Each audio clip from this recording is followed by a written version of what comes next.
Hora da análise com ela, Thaís Herédia, que está de volta aqui. Thaís, sentimos sua falta. Ai, desculpa, uma gripe danada, agora eu já estou melhor. Que bom que você está melhor, isso que é importante.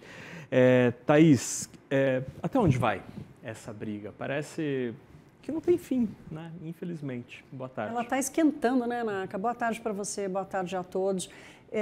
A gente tem tratado aí das coisas, não das coisas pequenas, porque nada nesse debate é pequeno, mas das coisas do dia a dia, né? Fulano disse, Beltrano disse, fulano derrubou, fulano, eu não sabia, se tinha reunião, se não tinha reunião, se vai decidir ou não, mas no final das contas o que a gente está falando aqui é de uma crise institucional que parece que está sendo instigada pela birra de ambos os lados, né? A birra entre eles está aumentando.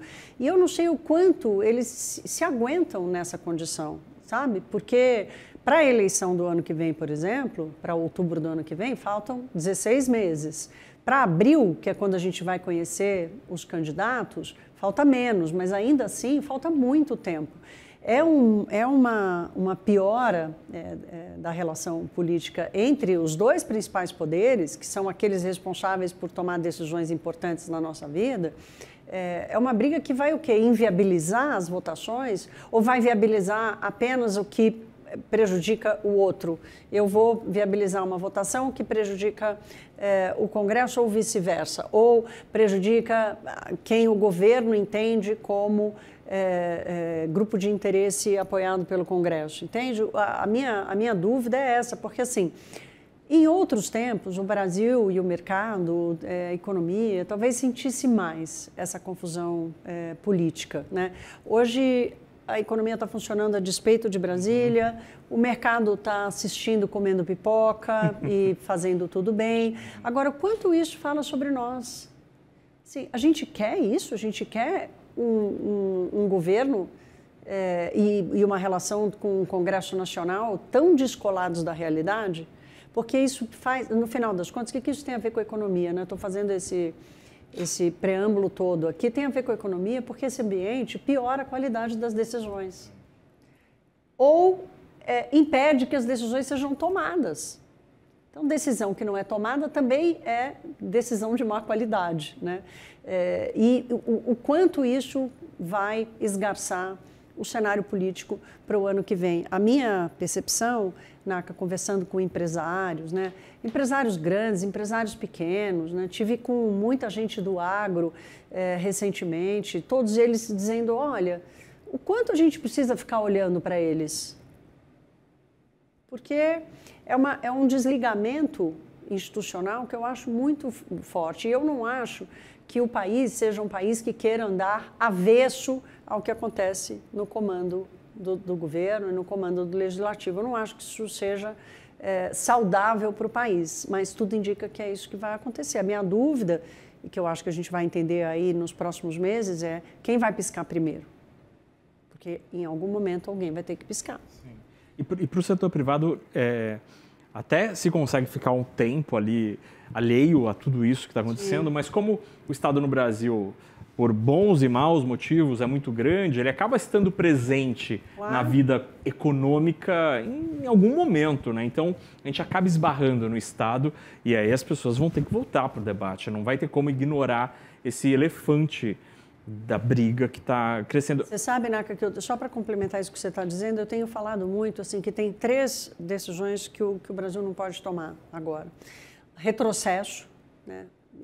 E estou vendo a gente correr risco em cima disso, omissão e conformismo. Essas 3 decisões a gente não pode tomar. Retrocesso, omissão e conformismo. A sociedade civil, os empresários, e assim, a gente assistiu a atuação de muitos lobbies que derrubaram ou que levaram o Congresso Nacional, por exemplo, a derrubar os vetos e apoiar um setor X do setor elétrico brasileiro. Ninguém ganha, no final das contas, com isso, né? Sim. Ninguém ganha com isso. Essa história do setor elétrico é um negócio que, para mim, assim, não que congresso é esse, jogando contra o Brasil? Assim, o quanto jogar contra o governo é contra o Brasil?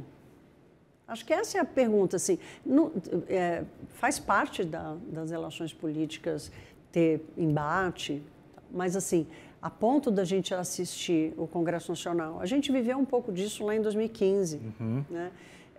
E tinha tudo para se refazer no governo de Dilma Rousseff, que criou uma situação econômica para o país que nos levou a 2 anos de recessão profunda.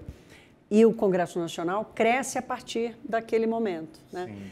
Mas, e Dilma tinha acabado de ser reeleita. Ela tinha acabado de ser reeleita. Ela foi eleita em outubro de 2014 e meses depois ela já não tinha mais controle ou relação nenhuma com o Congresso Nacional e a gente viu no que deu.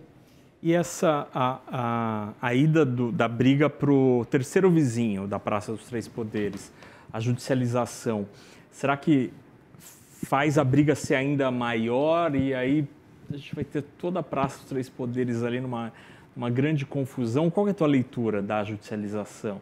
A judicialização, ela faz sentido, eu tenho ouvido juristas, inclusive, para falar sobre isso, ela faz sentido naquilo que diz respeito ao avanço do Congresso sobre um poder exclusivo do Executivo, né? A letra fria da lei. Da letra fria da lei, exatamente. Agora, o que pega aí é quem transformou o IOF num imposto arrecadatório. Por que apareceu o IOF? Gente, porque o governo precisava de 20 bilhões de reais para fechar a conta esse ano e de 40 para fechar a conta do ano que vem. É isso. Tem justiça tributária para se fazer? Tem, mas não com o IOF. Há outros mecanismos de se fazer justiça tributária no Brasil, ainda mais sobre a renda, né? O imposto sobre operações financeiras, ele é um imposto regulatório e não um imposto arrecadatório. Ele é um imposto regulatório para tratar de distorções, é uma sintonia fina que o governo pode fazer e não provocar aumento de custo do setor produtivo. Assim, qual é a eficiência disso? Porque assim, eu preciso de arrecadação e eu vou impor esse custo ao setor produtivo, né? No caso específico do IOF nas operações de crédito, que acabou sendo praticamente a maioria foi mantida, o risco sacado saiu, ainda bem, mas ainda assim, saiu do tamanho que estava, mas ainda assim sofreu um pequeno aumento. Mas a minha dúvida aqui é a distorção do instrumento para justificar uma campanha política. Então, eu posso pegar o IOF e fazer o que eu quiser com ele, porque ele é o fundamento do meu argumento agora, de dizer que é uma luta a favor dos pobres e contra o morador da cobertura, né? Eu não acho que esse seja um debate honesto, para falar a verdade, um debate honesto sobre as desigualdades e as distorções que a gente tem na economia. Nós estamos criando novas distorções para lidar com uma outra gigante, não acho que seja a melhor solução, ainda mais feito no susto como foi. Thaís Herédia, obrigado pela conversa. Hoje foi mais filosófico, acho que mas isso é bom, pô. Obrigado, Thaís. Bom fim de semana. Para todos.